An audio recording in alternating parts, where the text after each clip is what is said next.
ఇట్లా ఉంటే పాకిస్తాన్ వాళ్ళు కూడా నాకు క్లారిటీ ఇచ్చిరు. పుల్వామాపై మేమే దాడి చేసినాము, భారత జవాన్ల వాహనం పేల్చేశాం, ఎట్టకేలకు ఒప్పుకున్న పాక్ ఆర్మీ. 2019 ఫిబ్రవరి 14న పుల్వామా దాడి, ప్రాణాలు కోల్పోయిన 40 మంది జవాన్లు. పాకిస్తాను నిన్న ఆ పాకిస్తాన్ ఏం చెప్పింది? పుల్వామా దాడి మేమే చేస్తామని చెప్పింది. చేసింది టెర్రరిస్టులు, ఆ టెర్రరిస్టులు మేమే అని చెప్పేసి పాకిస్తాన్ చెప్పింది. ఇంతకంటే ఏం సాక్ష్యం కావాలి పాకిస్తాన్ని మట్టు పెట్టడానికి? ఇది ఇలా ఇండియా ఒక్కదానికే కాదు, ప్రపంచ దేశాలన్నిటికి కూడా ఇది ప్రమాదమే టెర్రరిజం అనేది. వీళ్ళని ఎక్కడికక్కడ అంతమొందించి వాళ్ళకు ఏ రకంగా కూడా అది లేకుండా వాళ్ళని అంతమొందిస్తే తప్ప పాకిస్తాన్కు బుద్ధి రాదు. రైట్, ఇదే ఆపరేషన్ సింధూర్ గురించి ఇక చూడండి. లక్ష్యాన్ని ఛేదించిన ఈ విషయాలు చెప్పారు కదా. ఇక్కడ బ్రహ్మా చెల్లాని అని చెప్పేసి ఈ జియో స్ట్రాటజిస్టు ఈయన ఒక విమర్శ చేసిండు. విజయం అంచున ఓటమి ఒప్పుకుంటున్నాం, భారత్కు ఇది అలవాటుగా మారింది. పాక్ పైన పైచేయి సాధించిన తర్వాత విరమణకు ఎందుకు ఒప్పుకున్నట్టు? గత అనుభవాల నుంచి పాఠాలు నేర్వకుండా మళ్ళీ అవే తప్పులా? మోదీ ప్రభుత్వం పైన ప్రముఖ జియో స్ట్రాటజిస్టు బ్రహ్మా చెల్లాని విమర్శలు చేసిండంట. ఒకసారి ఈ వార్త ఒకసారి చదువుదాం, ఏమని చేసిండు అనేది.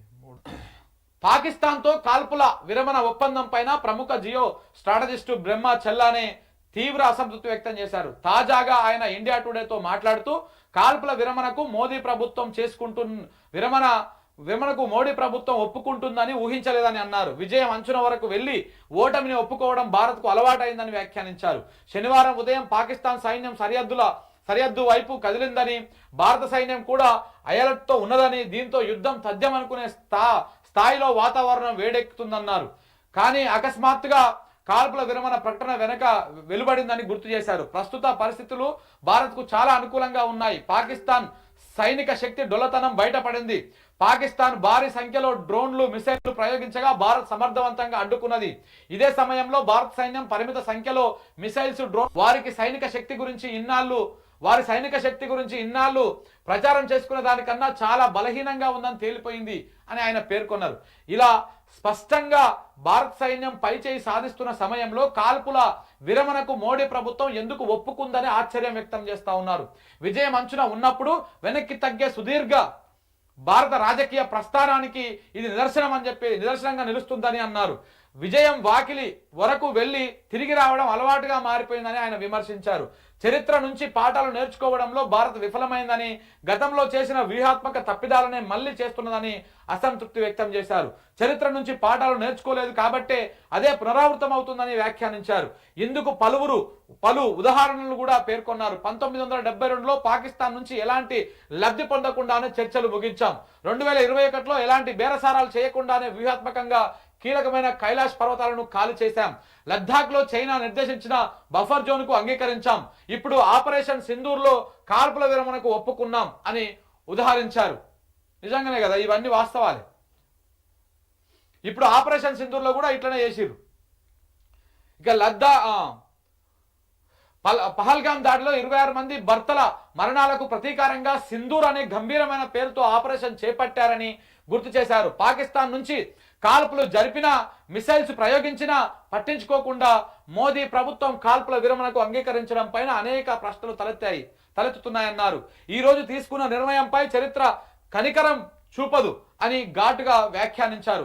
మొత్తంగా ఆపరేషన్ సింధూర్కు ఇలా ముగింపు ఇవ్వడం వ్యూహాత్మక తప్పిదంగా మిగిలిపోతుందని, ఇది సమాధానాల కన్నా ప్రశ్నలే ఎక్కువగా మిగిల్చిందని కూడా ఆయన చెప్పడం జరిగింది. ఇట్లా ఈ రకంగా చాలా మంది అది చేస్తా ఉన్నారు. నెటిజన్లు కూడా ఫైర్ అవుతారు చూడు.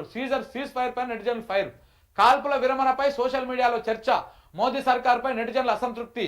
భారత ఇమేజ్ను దెబ్బతీశారని ఆగ్రహం. మన సైన్యానిదే పై చెయ్యి అయినప్పటికీ ఎందుకు వెనకడుగు వేశారు అని చెప్పేసి కూడా అందరూ ఆగ్రహం వ్యక్తం చేస్తా ఉన్నారు. చెప్పినాం కదా, మోడీని ఏ రకంగా అయితే ఆకాశానికి ఎత్తుకున్న జనమే ఇలా మోడీని నేలకేసి కొట్టిర్రు.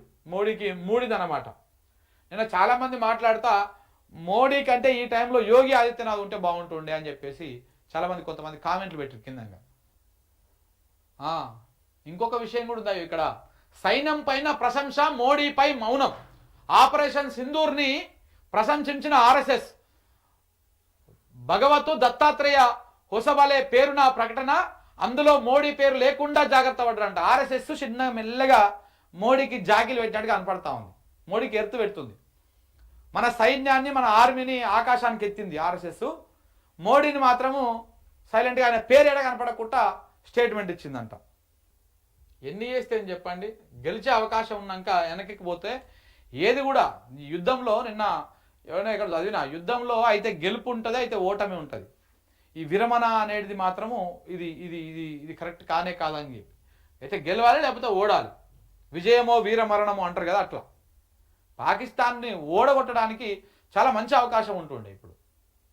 ఇప్పుడు సమర్థించుకునే వాళ్ళు సమర్థించుకుంటూనే ఉంటారు. ఇక మన సైనిక సత్తా చాటాం, సరిహద్దుల్లోనే కాదు రావల్పిండి వరకు వినిపించాం. మరి వినిపించినప్పుడు రావల్పిండి దాకా పోయినప్పుడు, కరాచీని పేల్చేసినప్పుడు, అక్కడ లాహోర్ మీద మనము ప్రయోగాలు చేసినప్పుడు, బాంబులు వేసినప్పుడు ఎందుకు వెనకకు పోయినట్టు మోడీ గారు?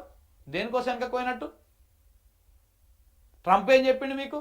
ట్రంప్ చెప్పాగా గడ గజ గజ గజ ఉనికెందుకు పోయినావు నువ్వు? సింధూరం తుడిచేసిన వారిని శిక్షించాం. ఏం శిక్షించారు? ఎవరెవరైతే మన 26 మంది పౌరులను చంపిరో వాళ్ళని పట్టుకున్నారా? వాళ్ళని చంపేసిరా?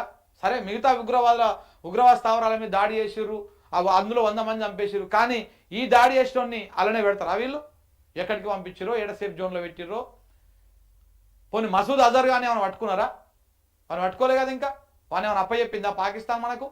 లేకపోతే ఉగ్రవాదం మీద మేము ఫైట్ చేస్తాము, ఉగ్రవాదాన్ని మేము అంతం చేస్తామని వాళ్ళు ఏమైనా ప్రకటించిరా? ఏం ప్రకటించలే కదా. ఇంకెట్లా మీరు పై చేయి సాధించినట్టు, ఎట్లా వారిని మీరు శిక్షించినట్టు? ఆపరేషన్ సింధూర్ పైన రాజ్నాథ్ అత్యంత ఖచ్చితత్వంతో లక్ష్యాలను ఛేదించాం. వాయుసేన, పాక్ నిజంగా ఆర్మీ, వాయుసేన కానీ ఆర్మీ కానీ వీళ్ళెవరు మన నేవీ కానీ ఈ ముగ్గురి శక్తి సామర్థ్యాలు, ఈ త్రివిధ దళాల శక్తి సామర్థ్యాల విషయంలో ఈ దేశ పౌరులుగా ఈ దేశము ఎక్కడ కూడా ఇసుమంతా కూడా శంకించాల్సినటువంటి అవసరం లేదు. వాళ్ళ బలము బరాబర్ ఉన్నది. కానీ మన మోడీ గారే భయపడ్డారు. వాళ్ళు ఇప్పుడు మీరు రెడీగా అండి వేసేయండి పాకిస్తాన్ అంటే వాళ్ళు వేయడానికి రెడీ అయి కూర్చున్నారు. ఆయన చెప్పిండు కదా ఇంతకుముందుకు, ఓవైపు అటు నుంచి బార్డర్లోకి వచ్చినాయి పాక్ బలగాలు, మనం కూడా ఆ పని చేస్తే అయిపోతుంది. అవి రాగానే ఎందుకు మరి మోడీ గారు అట్లా అయ్యారు?